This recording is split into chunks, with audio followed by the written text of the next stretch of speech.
When Swen Vincke mentioned generative AI in Divinity's development, the internet immediately heard "replace artists" and "generate the game." That's not what he was saying, but him mentioning AI is what everyone's panicking about. So in the next few minutes, I'm going to break down what that comment actually means in real development terms, why it's being misread, and why it's nowhere near the creative apocalypse people are treating it as. Let's go.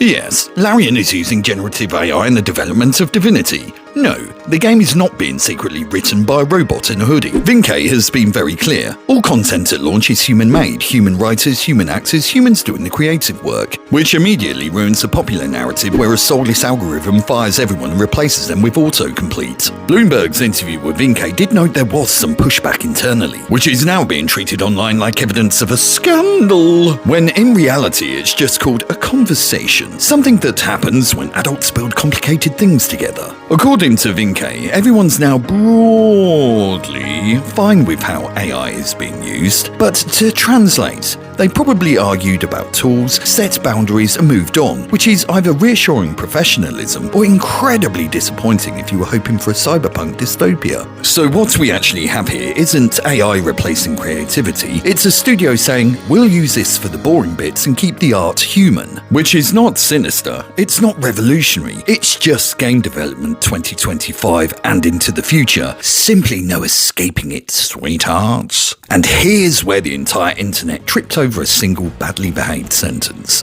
Bloomberg says that under Vincke, Larian has been pushing hard on generative AI, which is a wonderfully vague phrase that sounds ominous, dramatic, and just specific enough to be catastrophically misleading. Because pushing hard could mean aggressively replacing artists with prompts, or using AI for concept drafts, placeholder texts, and internal idea exploration, which is what Vincke, I think, was actually talking about. But unfortunately, the phrase was released into the wild without context, where it immediately evolved into Larian hates artists now and is personally strangling creativity behind the bins round the back.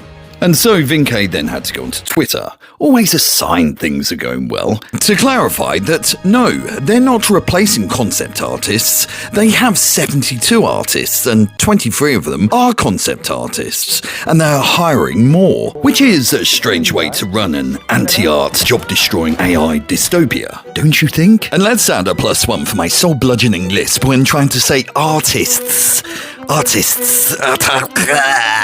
quickly. So what I think we actually have here is AI used for early ideas and placeholders, human artists doing the real work, human writers writing, human actors acting. And one poorly phrased sentence that could do more damage than any algorithm ever could. As I see it, this isn't a studio pushing hard on AI necessarily, it's a studio pushing hard on finishing a game before everyone involved ages into dust. Vincke says he was asked specifically about concept art and generative AI, and his answer was essentially, we use it to poke around ideas, not to actually make the art, which is apparently shocking because the internet heard explore and assumed replace artists with a text box. What I think he's actually describing is this: AI gets used like Google, art books, or a mood board that occasionally hallucinates, something to explore references and rough compositions before the real artists show up and do the real work. And here comes the important part, the part that keeps getting ignored, is that all of this gets thrown away and replaced with original concept art made by humans who actually know what they're doing. There is, as Vincke puts it, no comparison. And then comes a line that should have ended the conversation on the spot. They hire creatives for their talent, not for their ability to obediently transcribe whatever a machine coughs up. I mean, come on now, this is Larian Studios we're talking about here. A studio that obsesses over craft, tone, and soul. They're not going to be shipping games unless they feel authentic, cohesive, and earned. They know they're making games for players who are going to notice shortcuts, and most gamers are not stupid. So finally, no. AI is not the artist, it's a sketchpad, a messy, unreliable, occasionally useful sketchpad, one that gets discarded the moment real work begins. And if all of this sounds like the death of creativity, then you're not angry about AI. You're angry about the idea that artists might use tools and still care deeply instead of suffering performatively to make you feel better about art.